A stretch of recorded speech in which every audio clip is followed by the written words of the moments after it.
নমস্কার, আমি স্বর্ণকমলিকা চক্রবর্তী। আমার লেখা যে গল্পটা এখন পড়ব সেটার নাম হচ্ছে সাধারণ মেয়ে। ফ্রিজের সামনে গিয়ে দাঁড়ালো দেবদত্তা। দরজাটা খুলবে, কিন্তু ভিতর থেকে কি বার করবে সেটাই এখন মনে আসছে না। তাহলে আর দাঁড়িয়ে থেকে লাভ নেই। গ্যাস জ্বলছে এবং কড়াই বসানো। সে ডাল সম্ভার দেবে। 5 ফোড়ন দিয়ে সম্ভার দিলে কি সুন্দর একটা গন্ধ বের হয়। ওর রান্নাঘরটা রাস্তার একদম কাছে। একটা মেয়ে বলছে, গরম গরম ডাল আর ভাত খেতে ইচ্ছে করছে। সঙ্গের বন্ধু বলল, ঘ্রাণে নাকি অর্ধেক ভোজন হয়ে যায়, কাজেই তোর অর্ধেক তো খাওয়া হয়েই গেল। এই রকম অনেক কথাই রান্না করতে করতে ওর কানে আসে। মাঝে মাঝে ভালোই লাগে, আবার কখনো মনে হয় সে কি রান্না করছে সেটা রাস্তা দিয়ে যারা যাচ্ছে সবাই টের পেয়ে যাচ্ছে। মাঝে মাঝে তো এমন হয়, গ্যাস অন করে তরকারি বসিয়ে মনে হয় এক্ষুনি আসছি বলে যে গেল, তারপর ভুলেই গেল রান্নার কথা। যখন সমস্ত বাড়ি পোড়া গন্ধে ভরে যায়, তখন দৌড়ে এসে কড়াইয়ে ঢাকনা খুলে দেখে কালো রঙের তরকারি। তখন হয়তো লোকেরা বলে, ইস, পোড়া তরকারি দিয়ে ভাত খাবে? ওরা কি বুঝবে যে রান্না একটা হয় না, একটা খারাপ হলেও বাকিগুলো দিয়ে খাওয়া হয়ে যাবে। আজ দুজনের অফিস ছুটি। অন্যদিন সকালবেলা উঠে কোনো রকমে রান্না করে খেয়ে দুজনেই অফিস চলে যায়। রাতে ক্লান্ত শরীরে কিছু একটা করে খেয়ে নেয়। দুজনের আলাদা অফিস লাঞ্চের ব্যবস্থা আছে এবং বেশ ভালোই লাঞ্চ খাওয়ায়। তার জন্য প্রতি মাসে খুব বেশি নয়, কিছু টাকা দিতে হয়। এটা আবার সব অফিসে থাকে না। তাদের এটা একটা বিরাট সুবিধে, না হলে গরম গরম খাবার আর খেতে পারত না। বাড়ি থেকে এত সকালে কি রান্না করার সময় থাকে? মুডও থাকে না। তাই মিয়া বিবির লাঞ্চ নিয়ে কোনো চিন্তা নেই। এমনিতে দেবদত্তা রান্না করতে খুব ভালোবাসে। চাকরি না পেলে সে হয়তো কোনো খাবারের দোকান খুলতো। ভালোই চলতো সে জানে, কারণ ওর রান্নাতে হাত আছে, এটা যারা ওর হাতে রান্না খেয়েছে বলেছে।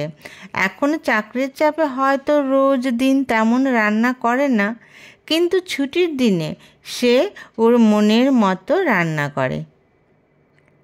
দুজনে খেতে বসেছে। অয়স্কান্ত বলছে, কী গো, বিয়েবাড়ির নেমন্তন্ন খেতে বসেছি মনে হচ্ছে, এত আইটেম। দত্তা বলল, আর বলো না, বুড়ো বয়সে ভীমরথি ধরেছে। ফ্রিজের সামনে গিয়ে চিন্তা করি কী নিতে এসেছি, একদম ভুলে যাই। তারপর মনে হলো তখন গিয়ে সেই জিনিসটা আনি। এটাকে কি করে যে ঠিক করব বুঝতে পারছি না। প্রত্যেকটি রান্নাই অপূর্ব হয়েছে। খুব বেশি দিন হয়নি তাদের বিয়ে হয়েছে। বিয়ের আগে অয়স্কান্ত ভেবেছিল একজন রান্নার মাসি রেখে দেবে, কারণ আধুনিক মেয়েরা নাকি রান্নাঘরে ঢুকতে চায় না। কাজেই বিয়ের পরে যদি সে বলে আমি বউয়ের হাতে রান্না খেতে চাই, তবে হয়তো উত্তর পাবে যে চাকরিরতা মেয়ে না খুঁজে রান্নাবান্নায় নিপুণা কোনো মেয়েকে বিয়ে করলেই পারতে। রান্নাবান্না আমার দ্বারা সম্ভব হবে না। কিন্তু ওর সেই চিন্তাভাবনাতে জল ঢেলে দিয়েছে দত্তা।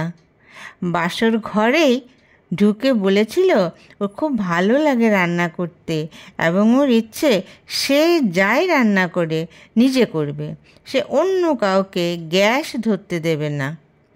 অফিসের দিনে এত কিছু করতে পারবে না, ছুটির দিনে সারা সপ্তাহের খাবার খেয়ে বড় তৃপ্ত হবে। সে অবাক হয়ে গিয়েছিল ওর কথা শুনে।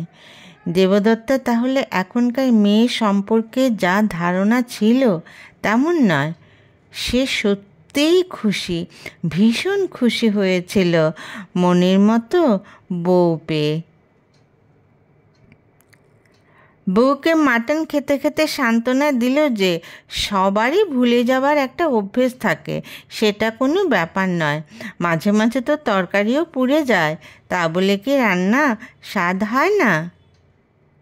ভীষণ ভীষণ স্বাদের দিকে যাচ্ছে ওর রান্না। দত্তা বরের দিকে তাকিয়ে একটা মুচকি হাসি দিল। এটা ওর একটা স্বপ্ন ছিল যে বরকে ওর হাতে রান্না খাইয়ে খুশি করবে। আজ সে তৃপ্ত। এমন স্বপ্ন তো ওর কোনো বান্ধবী কোনো দিন দেখেনি। ওরা বলে, তুই কী রে, ছুটির দিনে সকালবেলা দুজনে মিলে ঘুরতে বেরিয়ে পড়বি, বাইরে কত সুন্দর সুন্দর খাবারের দোকান রয়েছে, সেখানে খাবি, আর তুই আগের দিন রাত থেকেই চিন্তা করিস কী কী রান্না করবি। তুই কোন ধাতুতে গড়া মানবী রে? দত্তা বলে, আরে আমরাও ঘুরতে যাই, তবে সব ছুটির দিনে নয়। মাঝে মাঝে বাড়ি থেকে বাড়ির সব কিছুর সঙ্গে পরিচিত হতে হয়। এই বাড়িতে একা মানে আমরা দুজন থাকি এবং এসেছি বিয়ের পর, তাই ভালো করে তো এখনও সব চেনাই হয়নি। সেই সকালে বেরিয়ে যাই, রাতে বাড়ি ফিরি। বল কি করে বাড়িটাকে চিনব যদি বাড়িতে না থাকি? বাড়ি চেনা, রান্না করা, এসব কি বলছে দত্তা? কি জানি, ওরা এসব তাদের চিন্তার মধ্যেই আনে না। ওরা মাঝে মাঝে দত্তার বাড়ি বেড়াতে এলে সে নিজের হাতে তাদের অনেক সুন্দর সুন্দর খাবার বানিয়ে খাওয়ায়। আর যদি দত্তা তাদের বাড়ি যায়, কেন, অনলাইন অর্ডার আছে না, কাজেই তাদের জীবন চলছে, দত্তারও চলছে। অয়স্কান্ত পরদিন অফিসে গিয়ে শুনে কি একটা গুরুত্বপূর্ণ কাজে ওকে বাইরে মানে রাজধানীতে যেতে হবে। যাতায়াত, থাকা খাওয়ার খরচ সব অফিস দেবে। সে অফিস থেকে জেনে নিল যে বউকে সঙ্গে নিয়ে যেতে পারবে কি না। অফিস বলল যে নিতে পারবে, কিন্তু ব্যক্তিগত খরচে।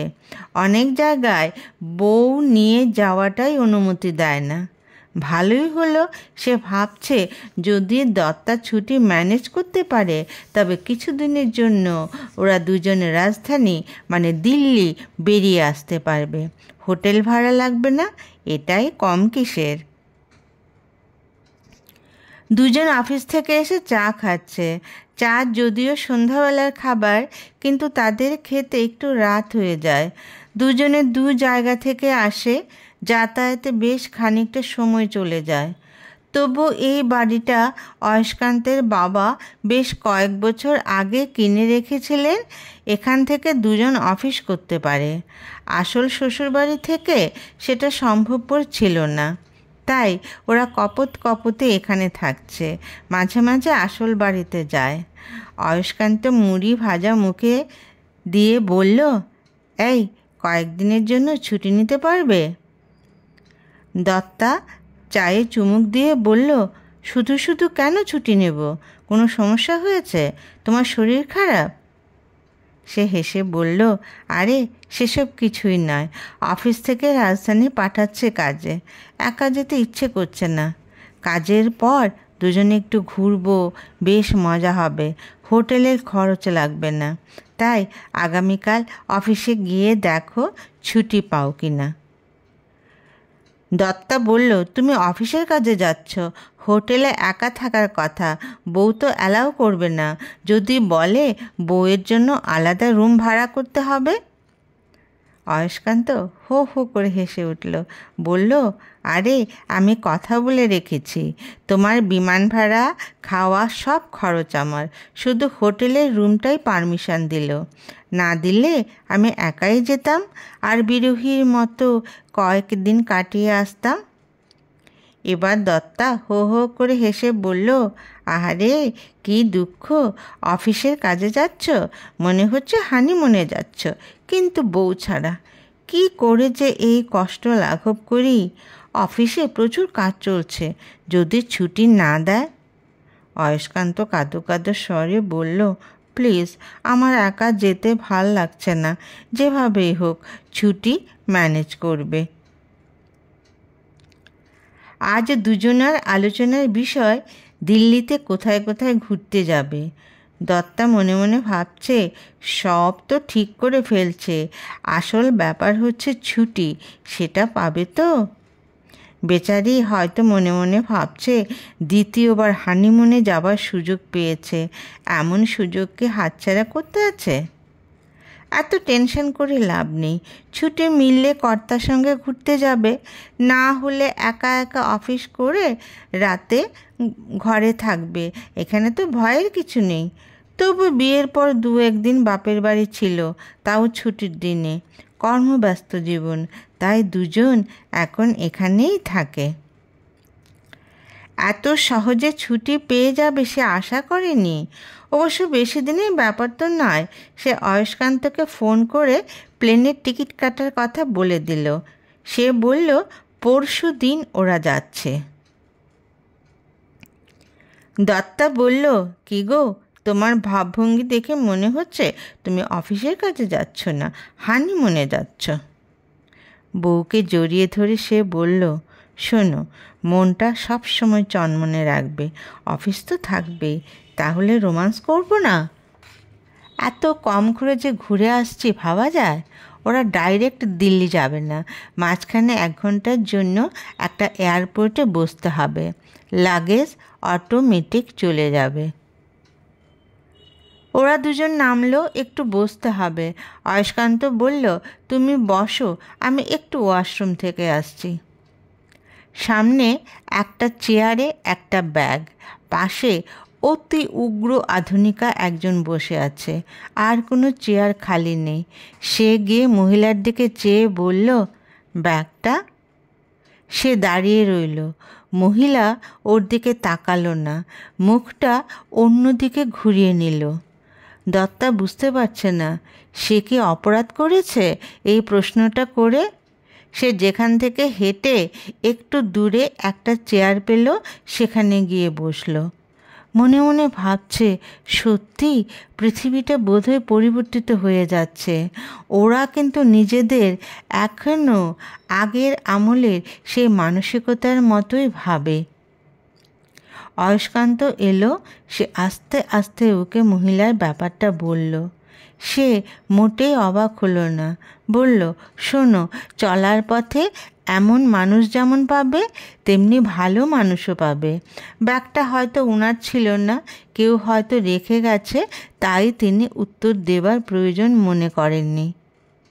দত্তা বলল, মেকানিক্যাল মানুষ বোধহয় এদেরই বলে, ওরা বোধহয় মানুষকে সম্মান দিতে জানে না।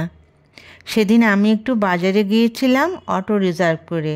যখন বাজার থেকে বেরিয়েছি, অনেকে আমাকে বলছে, দিদি অটো লাগবে? আমি কিন্তু হেসে তাদের বলেছি আমি রিজার্ভ নিয়ে এসেছি। ওরা আমাকে জিজ্ঞেস করেছে, আমি তাদের উত্তর দিয়েছি। যদি না দিতাম তবে নিজেকে আমার অহংকারী মনে হতো। তুমিই বলো, মহিলা যদি বলতো ব্যাগটা আমার নয়, তবে কি কোনো সমস্যা হতো? আর আমাকেও এতটা হেঁটে এখানে চেয়ারে বসতে হতো না।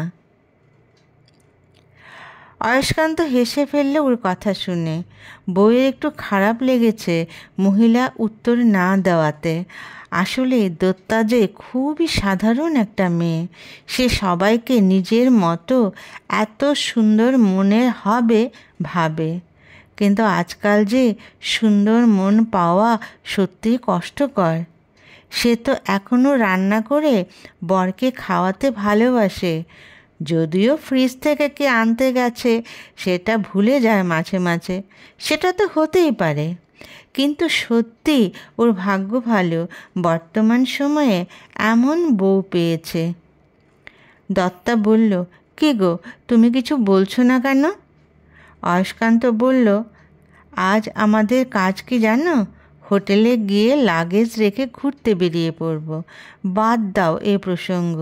ভালো মানুষও দেখবে কত তোমার পাশে রয়েছে, মন্দ মানুষের কথা মাথায়ও আনবে না, তাতে নিজেই কষ্ট পাবে। দত্তা বলল, ঠিক বলেছ।